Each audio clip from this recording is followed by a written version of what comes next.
Hello everyone, welcome to Himani eco mantra classes. आज हम एक न्यू टॉपिक पढ़ेंगे जो है द इकोनॉमिक प्रॉब्लम। एक जो प्रोड्यूसर होता है उसके सामने एक बहुत बड़ी प्रॉब्लम आती है कि वो किस चीज़ का प्रोडक्शन करे। अगर वो ये सोच ले कि उसे किस चीज़ का प्रोडक्शन करना है तो वो किस मात्रा में उसका प्रोडक्शन करे, क्या क्वांटिटी होनी चाहिए उसकी।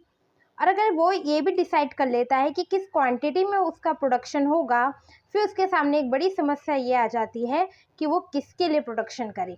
तो इसी को कहा जाता है the economic problem. Economic problem में 3 क्वेश्चन सबसे पहले अराइज होते हैं, वो हैं what to produce, how to produce and for whom to produce. What to produce, क्या प्रोडक्शन किया जाए। हाउ टू प्रोड्यूस, कैसे प्रोडक्शन किया जाए। फॉर whom टू प्रोड्यूस, किसके लिए प्रोडक्शन किया जाए। हम सभी जानते हैं कि हमारे जो ह्यूमन बींग्स हैं उनकी वांट्स क्या होती हैं, अनलिमिटेड। मतलब कि हमारी एक वांट कंप्लीट होती है, अगर हमारी एक इच्छा कंप्लीट होती है तो हमारी दूसरी इच्छाएं उत्पन्न हो जाती हैं, और ऐसा ये अनलिमिटेड टाइम तक चलता रहेगा। और इसके जो रिसोर्सेज होते हैं वो क्या होते हैं, लिमिटेड।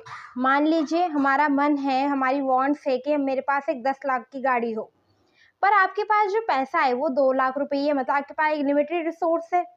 तो इसका मतलब क्या है, अनलिमिटेड वांट्स हैं और लिमिटेड रिसोर्सेज हैं। तो इसका मतलब क्या कहते हैं, स्केर्सिटी, मतलब कमी। आपके पास जो रिसोर्सेज हैं उसकी क्या है, कमी है। मान लीजिए जैसे एक फार्मर है, अब फार्मर के पास एक लिमिटेड लैंड है। अब उसके सामने क्वेश्चन आ जाता है कि उसको 4 फसल को उगाना है, पर वो उगा नहीं सकता। अगर 4 फसल एक ही लैंड में उगा देगा तो क्या हो जाएगी, फसल खराब हो जाएगी। तो उसके पास जो ज़मीन है, जो लैंड है, वो क्या है, स्केयर। अब उसके सामने एक चॉइस आ जाती है कि वो 4 फसल में से अब उन फसल को चुने जिसमें उसका प्रॉफिट होगा, जिससे उसका प्रॉफिट उसका मैक्सिमाइज होगा।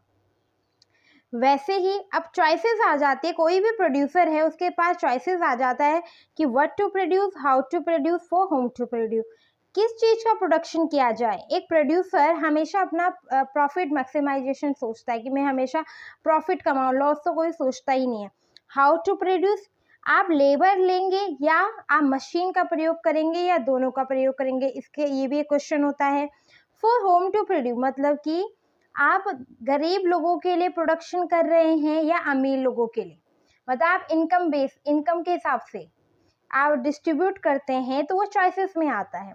तो प्रोड्यूसर के लिए ये एक बहुत बड़ा क्वेश्चन आता है कि जो अनलिमिटेड वांट्स है सबकी और लिमिटेड रिसोर्सेज हैं, तो ये क्या है, स्केर्सिटी गुड्स एंड सर्विसेज। कोई भी अथा चीज़ तो होती नहीं है, एक फिक्स होता है। तो उसके सामने जो चॉइसेस आ जाती है, यही है इकोनॉमिक प्रॉब्लम। कि इकोनॉमी में हर किसी की वांट्स जो होती हैं वो अनलिमिटेड होती हैं, पर जो उनके पास रिसोर्सेज होते हैं वो क्या होते हैं, लिमिटेड। व्हाट टू प्रोड्यूस, अब प्रोडक्शन जब हम करना स्टार्ट कर देंगे या सोचेंगे तो उसके लिए है what to produce. Have to decide what you are going to make, आप कौन सा चीज़ बनाना चाहते हैं वो आप डिसाइड करेंगे। सबसे पहले ऐसा तो नहीं होता कि मशीन ला के रख देंगे। सबसे पहले हम ये सोचते हैं, ये डिसाइड करते हैं कि हमने बनाना क्या चीज़ है, हमने किस गुड्स एंड सर्विस का हमने प्रोडक्शन करना है। Is there a need a market for your goods, जो मार्केट में जिस चीज़ की डिमांड होगी, जिस चीज़ की नीड होगी, उसी चीज़ का क्या होगा, प्रोडक्शन होगा, तभी प्रोड्यूसर का प्रॉफिट होता है। The quantity in which a commodity is to be produced is set at the level where demand equals supply. अब जब प्रोड्यूसर ये सोचेगा कि किस मात्रा में प्रोडक्शन किया जाए, ये भी होता है। अब वो ये भी उसके दिमाग में ये क्वेश्चन भी आना चाहिए, कंज्यूमर गुड्स बनाए या कैपिटल गुड्स। मतलब कि जो डेली नीड्स की चीज़ें होती हैं उन्हें हम कहते हैं कंज्यूमर गुड्स, जिनका हम एक बार कंजम्पशन कर लेते हैं तो वो फुलफिल हो जाता है। एक होते हैं कैपिटल गुड्स, मतलब आप किसी चीज़ को यूज़, जैसे मशीनरी होती है, हम कोई चीज़ उसमें प्रोडक्शन करते हैं तो फर्दर चीज़ आगे बनने के लिए भी जाती है, तो उसे कहते हैं कैपिटल गुड्स। तो प्रोड्यूसर के सामने यही क्वेश्चन आता है कि व्हाट टू प्रोड्यूस, वो कंज्यूमर गुड्स बनाए या कैपिटल गुड्स बनाए। How to produce, how to produce का मतलब है कि अगर उसने ये सोच लिया है कि उसे कोई प्रोडक्शन करना है, तो हाउ टू प्रोड्यूस वो लेबर इंटेंसिव टेक्निक का यूज़ करेगा या कैपिटल इंटेंसिव टेक्निक का।